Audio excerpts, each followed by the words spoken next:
Good evening, everybody. Welcome to another session of Gather to Grow here with Food from Zanzi on Twitter Spaces. My name is Dawn Numdu. I'm your host every week for the session, and it's an absolute pleasure to be with you once again. I'm going to ask my two guests just to tell us a bit about themselves, what they do in the industry. I'm going to start with you, Kinelwe. You're not new to the space. You've been featured before. Maybe for those who might not know you, just an introduction of who you are and what you do within agriculture. Thank you very much, Don, for having me today. I am Kinelwe Neo Rapesu. I'm a farmer based in Gauteng province. I do mixed farming, which is crop, soybean, maize, and then I do livestock, which is pigs and cattle. On the other side, I'm a founder of KR Farming Enterprise. That's where I do consultants. I do mentoring, I do employment contracts, and I do provide people with business plan and vaccination plans. And I also do help in terms of animal husbandry. Absolutely amazing and such a dynamic player within the space. And I'm so happy to always, be able to get your insights, on the sector and just, share some of your knowledge with others in the space. So thank you so much for joining us once again. Malapane is an agricultural economist and a ministerial representative on the Maize Trust. Malapane, for those who might not know you, just who you are, your journey in agriculture briefly, and also more about the work that you do at the Maize Trust. Don, but for those who do not know me, my name is Malapane Tamara, as you've introduced me. I'm an agriculture economist. My entry in the agri space has been through a cooperasi called the BKB, based mainly in the Eastern Cape, Western Cape. I worked with NERPO. I'm currently working with AFASA, the African Farmers Association of South Africa, in the office of the CEO. I'm the ministerial trustee in the Maize Trust, responsible really for everything that has to do with maize in the country from the Apex point of view. Thanks, Malapane, and it's always great to chat to you and also to have you share your knowledge and experience within the sector. So thank you once again for joining us. Maybe I'll just keep you on the line and maybe just as an introduction, this is the second part of this discussion. The first part was mostly around cultivars, some insights on pest management, regions where maize is grown. We got some insights from our farmers, the know-how and the ins and outs on the growing process. And this week, I specifically want to do the brief overview again. I want to focus specifically on mechanization, some of the byproducts, maybe get some more insights on pest management. So if you have any questions on these specific areas, please do, grab the mic and you can ask our experts here this evening. And you can always, DM me at a later stage if you have any additional questions. Also, please use the tweets that's available, the tweet box that's available for you to share your comments there as well. But Malapane, maize, as we know it, is a major summer crop produced within Mzansi. Maybe we can just start with an overview again, a breakdown of the industry, just for those who may have missed our previous session, but also just to set the scene again for this discussion. Maybe as a start, maize, it's a staple food in the country. For some of us who come from the North, Limpopo to be specific, it's one of those crops that you cannot go a day without consuming. Some will even make jokes and say, actually, we're consuming it for medicinal purposes, because if a day goes by and you have not had your pap, you can feel it that you have not had it. But basically, maize is produced throughout the country, mainly in the Free State, Mpumalanga and the Northwest, which accounts for about 90% of the maize we produce in the country. And as you may know, that we've got two major types of maize that we produce in the country, which is the yellow and the white maize. White being the maize that is produced mainly for food consumption, while yellow is mainly used for production of feed. And 60% of the maize we produce is for white, while 40% is for the yellow maize. And when you look on the market side in terms of consumption, 50% of the maize that is produced is the one that is consumed, as food, while 40% is used, in terms of the production of feed. And the 10% is for seed and other industrial purposes. From the international trade point of view, South Africa is a net exporter of maize. We are very lucky to remain in this zone, meaning we produce annually more than we can consume. And as a result, we export some of our maize to, major SADC countries, Zimbabwe, Tanzania, Mozambique mainly, as well as Asia and some European countries. From transformation point of view, which is really my area of focus, my area of interest, Unfortunately, we still have, a South Africa that is dualistic in nature in terms of agricultural production, in the sense that you've got two different types of producers in the country. You've got your white, successful commercial farmers, and you've got your struggling, emerging black farmers in the country for some reason, which are forever emerging. So as a result, 98% of the maize produced in the country is from the white, successful commercial farmers, while only 2% is from the developing farmers. There's some question around these figures because, like is the case with livestock, in the maize, majority of farmers who produce, black farmers mainly who produce, do not really sell to silos, whereas these records that we have, they get captured from the silos in terms of who delivers. So black farmers will produce, a fellow white farmer will come and buy from them, and as they deliver to the silos, that maize will be recorded as a maize produced by a fellow white commercial farmer. So as a result, there's been a call that, we need a sort of a barometer that we can use. We can be able to measure annually where we are going in terms of, production of maize in the country, especially from transformation point of view. Yeah, thank you so much, Malapane. I think you've raised, very vital points. And I think we can probably have an entire conversation just based on the last aspects in terms of transformation within the sector, and specifically within the maize sector and the points that you've highlighted. And I'd maybe like to invite you back for that discussion specifically. But for now, maybe we can focus more on the ground, practical advice for farmers listening to the session. And I want to bring Kenelwe into this conversation and specifically around, the production of maize and how it operates. And I said earlier we would be focusing a little bit on machinery as well. And to operate as farmers, you need different kinds of machines and equipment. And I think we sort of established that in our previous session as well. And we also said that land preparation is one of the essential elements that you need to, sort of go through before you plant maize. But maybe we can break down once again, if you can just give us a rundown of the type of machinery required. And this would be from subsistence farmers, growers to commercial producers. What is the type of equipment that is needed? But if you can just break that down for us, please.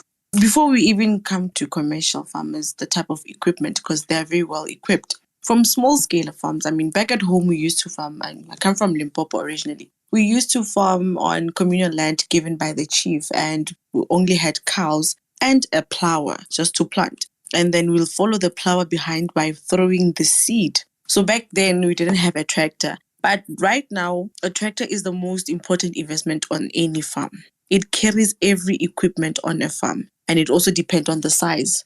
I think in terms of the tractor, a planter, your sprayer, your cultivator, and your plower, some of the most important equipment that you need on a farm. I've seen that right now things have developed. We no longer use a plower and a cultivator. We've got a no-till planter. It just opens a slit in the soil, drops the seed, and closes the seeding trench while maintaining the residue efficiently in the field. And also it helps with higher soil moisture. That's what most commercial farmers use. Now, when small scalers, they don't even have tractors, meaning that some of them even, hire it out. Others are luckily are co-ops, and then they wait for turns whereby if today it's with me, tomorrow it's with you. A tractor, planter, sprayer to spray poison or fertilizer on top, and a plower to turn the soil, and a cultivator for the seed bed. That's what some of the most important equipments that we need in order to plant and prepare soil.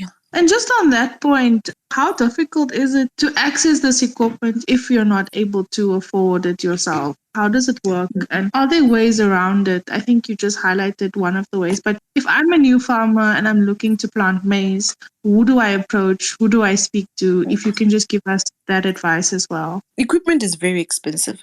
We get just one tractor over 500,000 to millions of money, depending on the size and the brand. The government used to, I don't know now if they still have, they used to give farmers tractors. If you're a starting farmer, you would get a tractor from the department which you apply for it. And sometimes as a co-op, mostly co-ops are the most advantaged ones. They do get tractors from the department.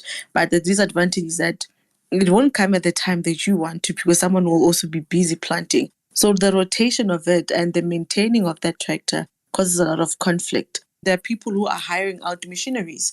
As a starter, you can hire it out from different companies or a different farmer. If you know how to use one, you borrow, you pour your own diesel, you plant and you bring it back in a good condition. But from my side, we got a tractor way back when my father was still in charge. We did get a tractor from the department.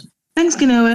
And maybe we can just talk about this for a moment, Malapane, just to bring you back into the conversation and specifically talk about the challenges that Black farmers face within the country and specifically around mechanization. How difficult is this and how much of a setback is it if you don't have access to this type of mechanization or machinery when you actually need it and to be able to develop fast enough to grow within the sector?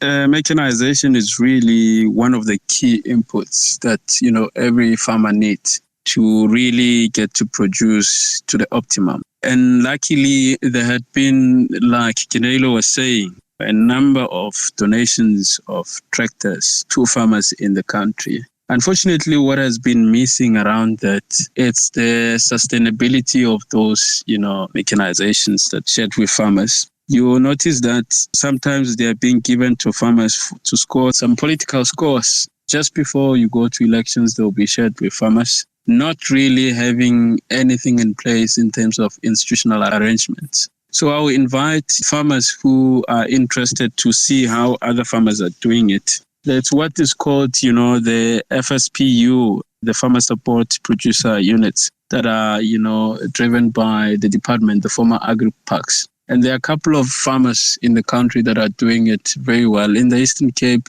in the Joe Krabi district, under the leadership of Ndate Joe Mnyango, they have a mechanization center where there's a clear rule in terms of how the machines borrowed from one farmer to the next, in terms of maintaining those machines, in terms of lending those machines, how much do you pay so that you are able to pay the driver, you're able to put in the fuel that is required, but also so that you are able to fix and maintain the machines. So those mechanization centers, in my view, are the best approach towards solving the problem that has to do with mechanization. Like Nelo was saying, agricultural machineries are very expensive. And sometimes, if not most of the time, it's very expensive for an individual upcoming farmer investing in one, even though they may be interested. So if you have a shared equipment that could be borrowed from one farmer to the next, and the rules in terms of how that machinery is being borrowed very clear. And when you have established something like that as a group of farmers, government is always willing to come in and support. You will notice that in most cases, government chase numbers. So if it's just an individual, it becomes difficult. But if it's a group of you, and you say that, you will need it as a number of farmers, then it becomes easier for you to be beneficiaries of such. For the commercial guys, I've seen, an app that is developed by AFGRI, where they borrow machines to farmers, agricultural machines to farmers. It operates more or less like your Uber Eats. When you need a machine, you can go to that app and you're able to book and say, this day on this time I require that machinery, and it gets delivered to you. So that is the innovation part of it. But when you go to communal areas, you still find those who were able to purchase their own, tractors who can plant for you at a specific rate. That's how things are. It will be interesting to hear what the views of others joining here are so that we share our experiences. Thanks, Malapane. Next question is specifically around, maize farming being done with or without irrigation. And I maybe just want to go straight to the farmer in the space and ask Newe, what are the options in terms of, if you could just break it down for us in terms of these two options, and what has your experience been, and what advice do you have to farmers wanting to start out with a specific commodity? Planting with irrigation or without irrigation, sometimes there's advantage and disadvantage to it. So when we plant with irrigation, it can be done the modern way or the traditional way, which is the traditional way is then it's done manually, whereby water is pulled out of a well from a pump on the farm by the farm owner to do the watering themselves. And then in the modern way, we've got, your sprinklers, your drip irrigations, and that's where you pull your water from your dams or your lakes. But at the very same time, Don, we need to consider water rights. We cannot do certain things, irrigation, without having water rights, because some of us, we are leasing from the state, land from the government. So we need water rights in order to have certain irrigation. So at the very same time, it becomes a problem. But irrigation somehow helps, especially in areas whereby it's very dry, and it helps, especially in summer. The plants get enough water and they're able to be productive. Some of us just depend on rain, which is no irrigation at all. We just depend on the rainfall. Whatever that we get, we are grateful for it because we don't have water license to do the irrigation. Yeah, this is definitely a huge setback for farmers. And Malapane, maybe I'd like to get your insights on this. This conversation has so many aspects to it, and I don't even know if I'll be able to run through all of my questions because we're breaking down each talking point in so much detail. But Malapane, just your take on that specifically, and how much of a setback this specifically is for farmers who don't have access to these water rights, and how do you see it impacting us in the long run as well? I think me not being a farmer, and I guess I'll just comment from an agri-economics point of view, farmers are always driven by profit. Whether you go the dryland route or the irrigation route, you're always driven by the input cost that is associated with each. So obviously, if you go the irrigation route, the input costs are likely to be higher. And if you use electricity for your sprinklers, for instance, with the load shedding that we have now, it becomes another disadvantage. It means that you have to invest in solar or other renewable energies so that you are not so reliant only on Eskom. And those are some of the major things that you get to look into. But the advantage of irrigating in most cases is that you get to have higher returns per hectare. Your yields per hectare tend to be more higher compared to those who are not irrigating. But also it will depend where you are in the country. For instance, farmers in your Karoo region, they wouldn't really do well without any irrigation in terms of maize production, if there's any that they will be doing. The issue of water licensing, it's really a serious issue. We engage on water licensing almost every year. There seems not to be much improvement around it. And it's quite unfortunate. And this is the level where you bring about your farm organizations, AFASA being one of those farm organizations that, represent farmers when it comes to lobbying and advocating for black farmers. So we have had, an engagement with the Department of Water and Sanitation, and there will be workshops around the country where farmers are not only told about the process of applying for water licenses, but are taken through one by one if you're interested to apply for water, so that you being technologically challenged shouldn't be a hindrance. You meeting the requirements shouldn't be a hindrance. So through AFASA, luckily that process is being arranged, and hopefully we will be able to achieve something out of it, so that we know exactly where we are, because otherwise it's been a talk shop for the last 10 years around the issue of water licenses. Thanks, Malapane. And I do hope that, with this advocacy, that the work that you're doing through AFASA and with the changes and implementation of this process, we won't be having the same conversation within a year or 2 years' time. So thanks so much just for your contribution and highlighting those issues as well. Let's move on to maize being the primary feedstock ingredient in animal feed in Mzansi.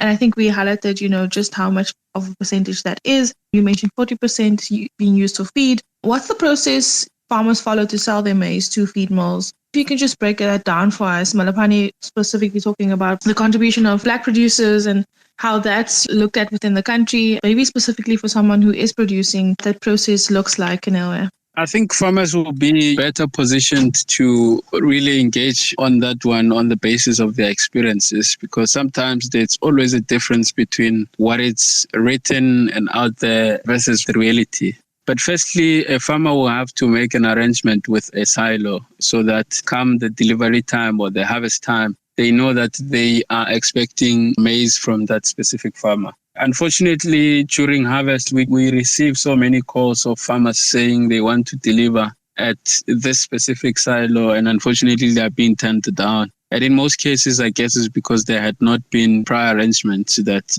they will want to deliver to those specific silos. And as a result, you're a farmer, you're sitting with, this huge harvest. You don't have storage for that harvest, and it becomes a problem for you. But one thing that I can maybe share with farmers, which I think there's a need for sort of market awareness around it, is that there are options when you deliver to silos. You have an option of selling, they call it the spot price, meaning selling immediately at delivery, or you have an option of using the silo to store your maize so that when the price is favorable, then you can tell the silo guys or the traders that you want to sell your maize. If you go for the spot price, unfortunately, you're likely to get the price that is lower because at the time, in terms of demand and supply, there will be more supply of maize in the market.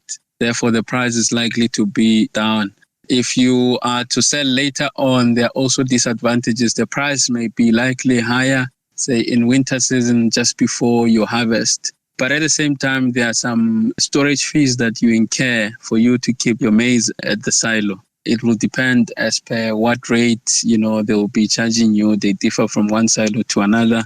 And in terms of the period that you be keeping your grains or your maize at that specific silo. So the best advice is for a farmer, whether you're doing whatever crop, is to do more market research and figure out what are you going to do with your product come harvest time so that you're not seated with so much of harvest and you don't know what to do with it. Thanks, Malapane. Kenewe, maybe I can also just bring you into the conversation and also specifically, focus on the fact that, farmers who do livestock or set up like a mini feed mill to process their maize and mix it with other ingredients for on-farm usage. Is this what you do as well? And what advice do you have for farmers who want to diversify in this way? That's what I do. I mainly produce non-GMO yellow maize.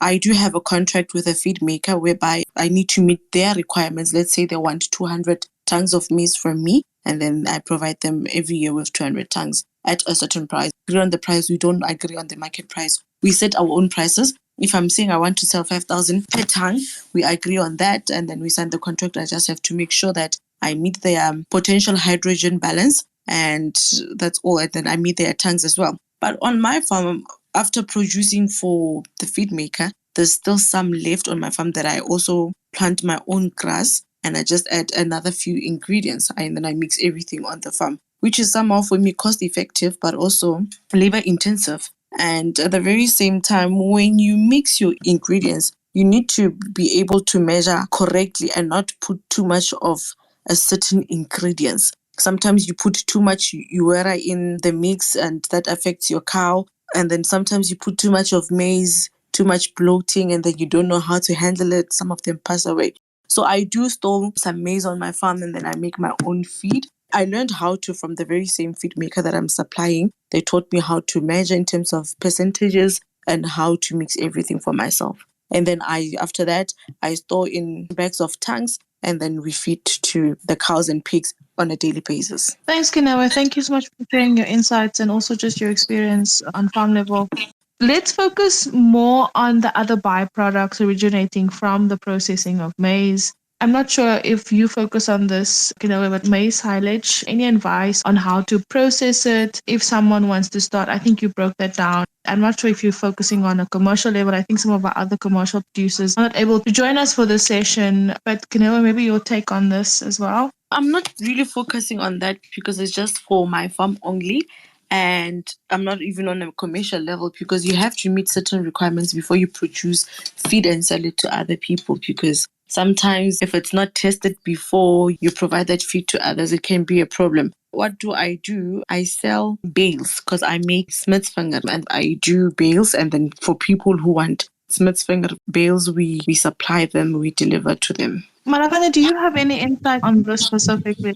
If I may weigh in, especially on, self-mixing for your livestock feed. Farmers here in Tshwane, they had explored that opportunity. Remember that in terms of, these are piggery farmers, and they were saying in terms of about 70% of their cost is mainly because of feed, because feed, it's very expensive for livestock farmers. So what they are doing, they are exploring, an opportunity of mixing their own feed. But how they go about it, because there are challenges when it comes to economies of scale, them having to acquire all the ingredients they need in their feed. For instance, you can't go to a silo and you want to buy only a bag of maize. And even if you do that in smaller quantities, it tends to be expensive.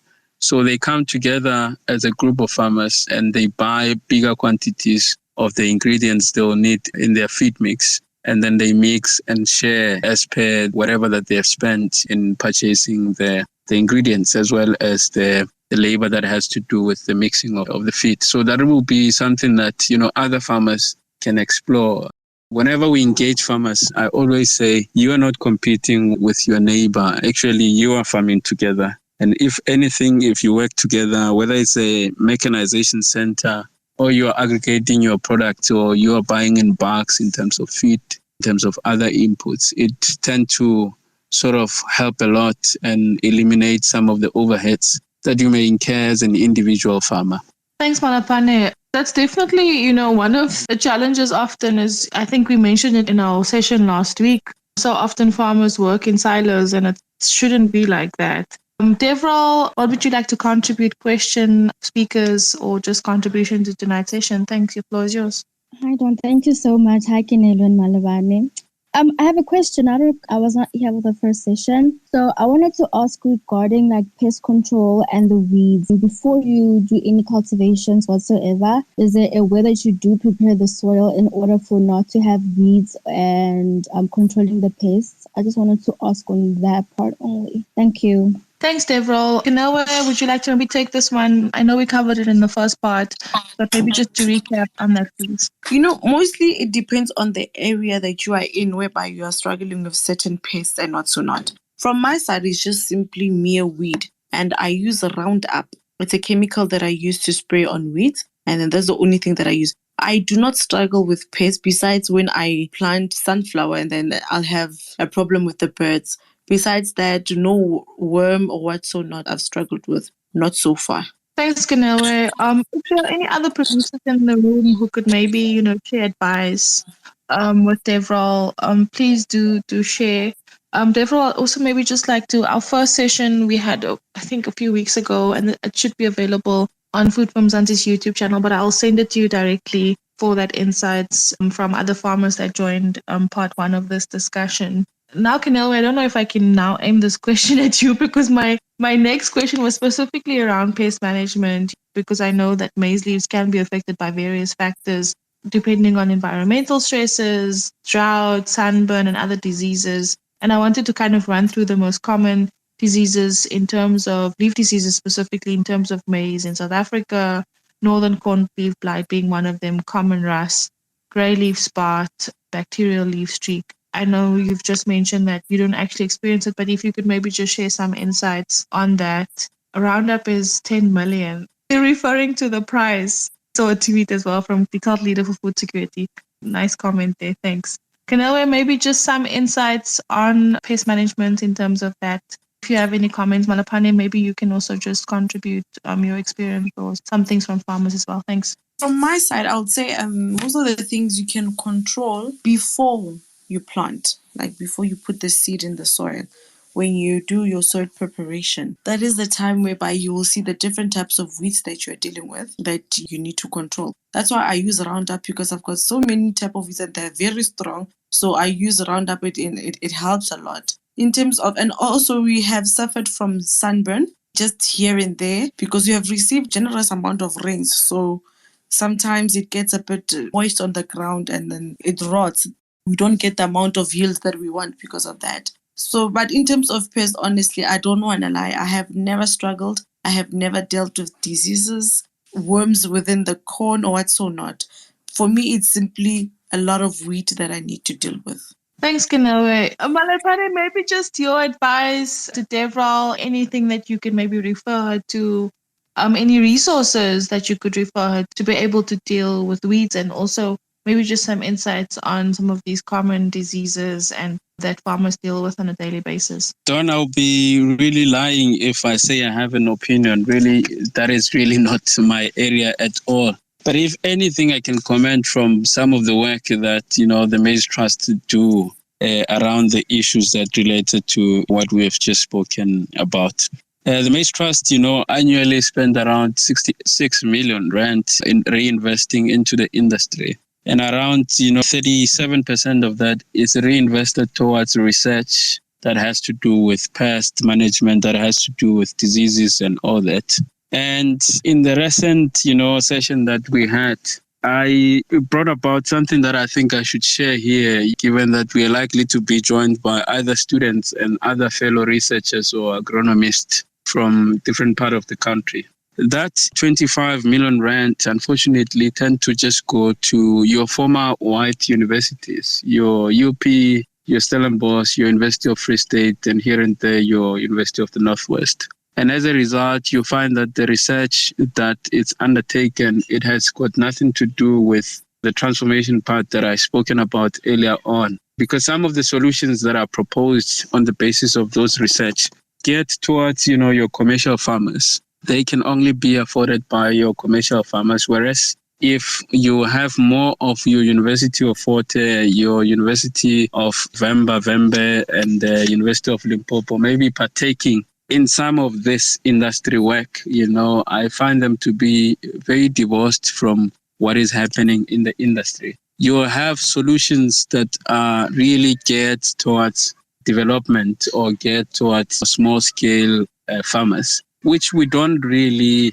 have. If anything, farmers are relying on their indigenous knowledge in these areas that they are involved in. So I would really advise that maybe if we have a researcher in here, if we have a student who is a product of your, former Black universities, they bring that up with their institutions so that we see more and more of applicants in this area that has to do with pests, with conservation agriculture, with mycotoxin research and crop quality research, climate smart agriculture, from the point of view of developing farmers, really. Thanks, Malapane. And maybe I should actually make it part of a discussion that we can have where we undertake, some kind of commitment from these institutions and from these, bodies that can do that. I think when we spoke about it at our Indaba, actually, Young Farmers Indaba, there were a lot of talk, and it shouldn't just be a talk shop. So I actually committed to having those people come back and be accountable for what they committed to and be part of another conversation so that it's not just us saying things all the time in these spaces. So maybe I should even do that. And thanks for the suggestion, Malapane. We are nearing the end of the discussion, and I said I would briefly try and talk about the type of labor requirements when it comes to operating any maize farming business, who you'll need to hire, during which times. Do you opt for part-time laborers, or is it just full-time staff you employ on your farms? I see Hamlet is also requesting the microphone. Always great to have him with us, but maybe just comment from you, Kenelwe, on this point, and then I'm going to give Hamlet a chance to speak as well. But first, you, Kenelwe. From my side, during the planting season, it's mainly my staff. And then during harvesting, yearly we have close to 30 and 40 seasonal workers who help us harvest. And mostly they are unskilled employees. And I take from nearby communities. And I make sure that in terms of, I always favor females. I don't know why. And I struggle a lot with females because they don't want to do the work. They're always complaining. And then with men, it's a faster, they're more relaxed. But I always favor females to get them interested in how to do the work and how to harvest and what's so not. Like this year, we were harvesting soya bean because I think we hired 40 seasonal workers because the ground was too wet. And when the harvester goes in, it gets stuck because of the mud. So everything had to be taken out by hand. And, people will complain, like, but we are bending. I'm like, at the end of the day, we all getting paid. We agree on a certain amount per day. From my side, it was 150 per day, and they will earn weekly. So mostly from my side, it's seasonal workers. And students, it's here and there because I cannot provide accommodation currently. So seasonal workers that we fetch every day from the nearby communities which are nearby the farm, and then that's how I work with them. Thanks, Kenelwe, for that breakdown. Hamlet, just in terms of your insights, I'm sure you want to respond to Malapane's comments. The floor is yours. Maybe just an introduction for those that might not know you. I've known you, working with you in the industry before, but maybe just an introduction as a start. Thanks. John, thank you very much. It's Hamlet Clementlini from ABSA. I work in the agribusiness and I head up an agro-processing desk at ABSA. So, Don, this is a very, very good session that you're having, and I think it's contributing quite a lot from a knowledge sharing point of view to emerging farmers out there or those individuals that aspire to actually get into the market. So the question that I want to ask, and it's directed to both Kinelwe and Malapana here. What I would like to find out, perhaps this might have been addressed earlier on, I joined a bit late, is what is the current usage of the GMO seeds in the emerging farming space? I'm asking because there's been a lot that has been said about that with regards to increased productivity that comes from there, and also the fact that they sort of like drought tolerant. And the second question that I want to ask is, when you observing the farmers and linking up the value chain to the silos, to the millers, are there specific requirements or standards that farmers or maize farmers, emerging maize farmers, that need to meet for them to be able to deliver to those silos that you spoke about earlier, Malapane, and even to the millers?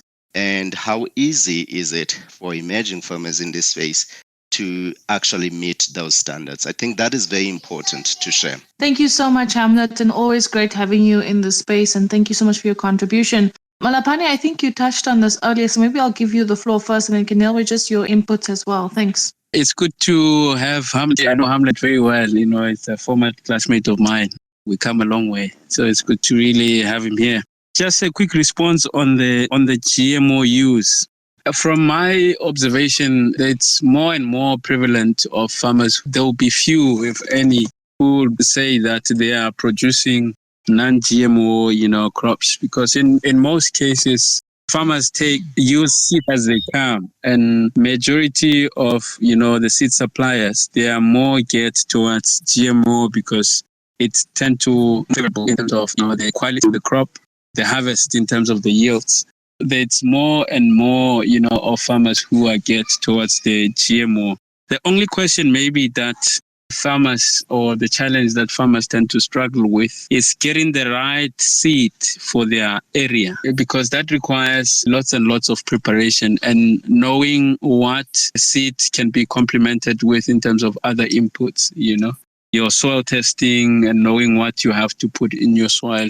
It requires lots and lots of preparation, and it requires you to also cough more from your pocket. That could be some of the areas that maybe are missing when it comes to selecting the right seed. And on the silo side, I think the major challenge is around the quality, the quantity, and the consistency. The farming sector, it's more about relationship. And a relationship, it's knowing, being able to fulfill whatever requirements that the next person require. I happened to spend, some time in my graduate program when I was with BKP in a silo in the Western Cape under the Grain Corps. So what I've noticed and what was shared by, fellow silo managers was that every farmer, when they look at their crop, they see a grade A, meaning the highest quality you can get. But whenever they take their product to the silo and the grade is different, it's always a different feeling altogether. So unfortunately, this is also the case when it comes to emerging farmers, to a point that they tend to say, the market, it's not in favor of black farmers. So the quality is the main issue in terms of the grading. The quantity, are you able to produce enough that is required by the silo, and being able to do so consistently? You cannot this year be able to supply, and then the following year you're not there, that other year, and then you expect that the relationships, they remain the same. So those are more or less some of the issues that, farmers tend to encounter. But it would be great to hear from farmers on the ground what their experiences are on these two main issues that Hamlet has just shared. Thanks, Malapane. Ganelwe, maybe just your response to Hamlet's questions around GMO seeds, and also around, the processes in terms of silos and how you follow through with that as a producer, and specifically a black producer. Tabo is also here, one of our farmers that's also speaking. Tabo, if you're able to grab the mic for the last 3 minutes or so, just to get your insights as well. Thank you so much for being here. Dawn, from my side, I've been using non-GMO seed. Yes, it's a bit expensive, but for someone who's providing to feed makers, it's giving me profit way higher than when I sell to the co-op. To the co-op, I'll get 4.8 per ton. And when I sell to feed makers using non-GMO, I get around about 6,000 per ton. Because they're looking at factors on when they make feed, it is going to be easier to digest. It's free from harmful substance, and it also somehow is free from artificial preservations. So it helps a lot. And when it comes to herbicides, it is very highly tolerant. So for me, I'm liking the non-GMO. It was tested before we even planted it to see how it's going to be. And the cultivation is very good. And also, when using the non-GMO, you also need a fertilizer that will help it, that goes along, not just any.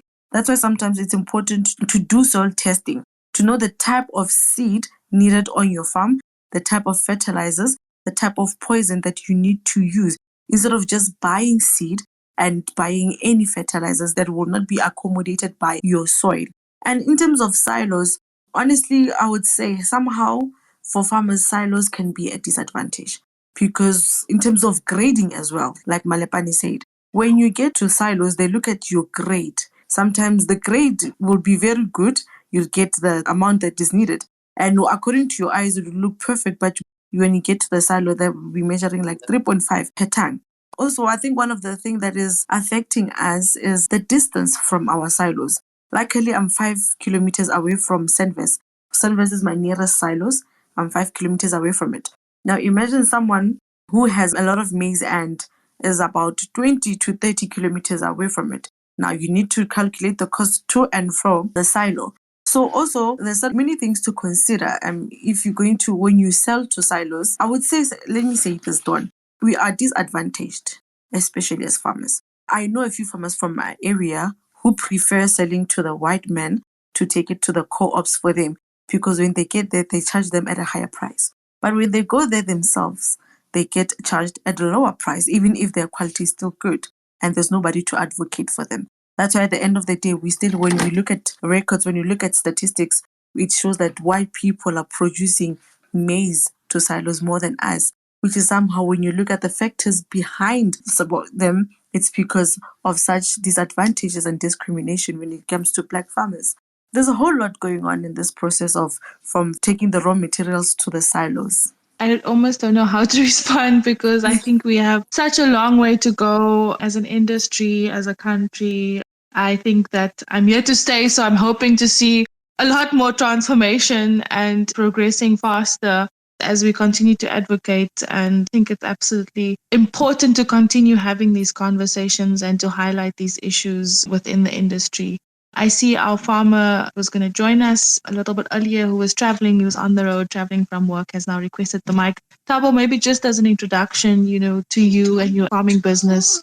You have a very interesting story, but just to give you a platform just to speak about your business, and maybe just to give your insights on how you operate and some of the challenges that you're facing as a black farmer within in this country. Hello, everyone. Sorry for being this late due to some other issues. What I can say to the two is that I got late to understanding what everybody was saying, but through the last two speakers, I managed to grab something that I'd like to share beside everything that has been said. These silos, I think that we all can go through silos most of the time, not during harvesting time, whereby they give us a couple of options. You can go there for storage, or you can go there to sell. I opted to do for storage because of, with the market prices that are there, at a certain time there's a peak whereby the silos are full. They're going to take your material cheap. So learn to go there and actually understand what's the price and the forecast. Luckily here in Lichtenberg, we have the guys from Panar, the guys from AgriMeg, and everyone. These guys, we have WhatsApp groups, we talk and we share some information. For example, if you're going to be selling around June in our area, your maize is going to be cheap. Now you can store to them and pay a certain fee when you sell around December or around March the following year, whereby actually you're using your storage as investment. Because if you look into the inputs, the diesel price goes up and down. Now, if you're going to be selling at January or by December, November, you can use that money actually to put it back into your business. So please look into the other sources, because for us black farmers, we should be actually looking into understanding the whole supply chain, not just looking into being producers. I think if you can break that cycle, we can break it. It's possible. Thanks so much for your insights, Tabo. And we have come to the end of our discussion. And I think I'm definitely going to pick this up again, early next year as part of this continuation of this discussion. But maybe just as a last point, maybe just more on the support structures available to farmers. Malapane, I think you can also give some insights in terms of, what the Maize Trust offers. Clifford mentioned his support that he got from Grain SA. and how he was able to advance his career within the sector as well. Maybe just who to go to, where to go to, who to speak to, what are the options available. Canelo, maybe just, who your support structures are, who do you go to for support in terms of your business, and then Tabo as well. Thanks. Currently, I've been going solo. With every profit that I make, I'm reinvesting it. And that's why I always say it's important on a farm. When you eat 3 times a day, at least have 3 streams of income on the farm. When we plant, we only harvest once a year, right? In terms of maize and soya bean. So you're only going to make the profit once a year. But what about the period whereby you're not planting? What's going to happen? That's why I've got livestock. I've got a consultant company that is going to help generate the incomes. But currently, there's a new company called Ingrain SA, Grain together with 2020 Insight. They are looking at farmers to help them to commercialize them, especially in terms of grain, because they want at least you to have at least 100 hectares of maize. And then they have form a contract with you. They give you, let's say, input costs, your diesel, your fertilizers, your seed and what so not. And then you agree on the price and they buy strictly from you. So that's where you cut the co-op. That's where you cut not getting the amount that you need from the co-op. Sometimes when you go to the co-op, the prices are very low. And sometimes when you don't have another stream of income, you cannot pay for storage until the time has come for you to sell. And so such companies, you can Google them, contact them, and see how you go about with them. So far, that's the one that I'm working with currently. But all along, one man. One woman and doing the most. Thanks, Canelo. Tabo, just in terms of, support that you've received, would you advise other producers in terms of support?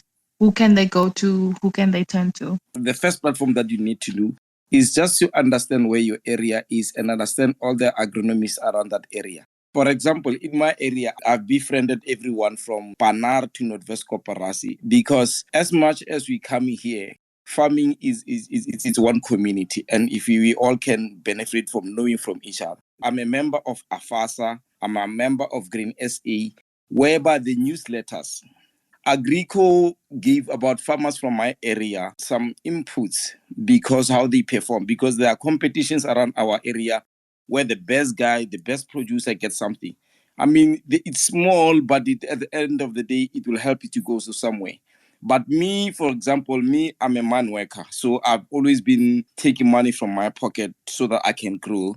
But the biggest one is knowing that after the harvest, where am I going to invest my money at? Because at the moment, I'm trying to grow to 1,800 hectares because of what I did last year. So it's all about the discipline that you have with your money, the discipline what you have in your business, because farming is business. Until the day we all learn to treat this business, well, choose another business to do. Thank you. Thanks, Tabo. And I think you've reiterated something that we've heard a number of times on this platform. Farming is a business and operated as such. Malapane, the last word is yours. Just final comments to everyone listening in the space.